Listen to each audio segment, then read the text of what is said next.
Hey guys, welcome. Here's another video, just math, y'all. We are looking at quadratics and their graphs today.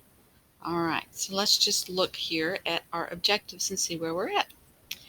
Okay, so we've done our definitions. We did that in our previous video. You might want to check back. And so now we're going to move into the polynomial functions and the graphs of quadratic functions. So this next couple of videos are going to focus on this part A, graphs of the quadratics, and this is your formula sheet that has everything in it that you might need. Okay, so let's go in and look at a couple of examples. Okay, so quadratic functions, also known as a parabola when you graph it. So when you graph them, then they look like this, and this is called a parabola. And so these guys right here, this point at the bottom of a parabola or this point at the top is called the vertex. And that is a point, that is the minimum point here and the maximum point up here. Okay, and if you'll notice, the parabola is symmetric. There is this imaginary axis of symmetry that goes through the parabola. And there's always this axis of symmetry. Now, the first thing that we're going to learn how to do is determine whether it opens up or opens down. This first one opens up. And the reason it opens up is because the A is positive. The A number on the equation is going to be positive. Positive is greater than 0. So this is positive, and it opens up. This one, the A is negative. It's less than 0, which is negative. And this one opens down.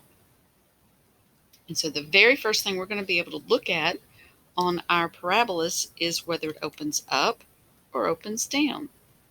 Okay, so this first one, here's our first example. Our A is 1, our B is 2, and our C is negative 8. Okay, so we can look at this and know for a fact that this one is going to open up. We know it's going to look like this. And so just from inspection, the very first thing we do is decide, what does this thing look like? Okay. Then the second thing we want to do is the vertex. The vertex is a point, and we have a formula for it. The first part of the vertex formula is negative b over 2a.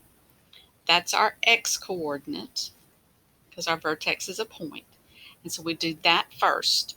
And then whatever we get, we plug that into the equation or into our function, and we will get our y coordinate because it is a point, an x and a y. So let's do that first of all. So negative b over 2a.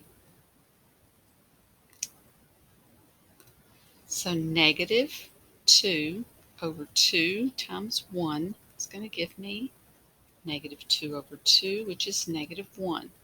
So negative 1 is the x coordinate of my vertex. Now to find the y coordinate, I'm going to do negative 1 plugged into the formula. So that would be negative 1 squared plus 2 times negative 1 minus 8. And that's going to give me 1 minus 2 minus 8. And I'm running out of room. And that's going to give me negative 9. Okay. And so from the vertex formula and knowing what it opens up like, I have a point and I'm getting there.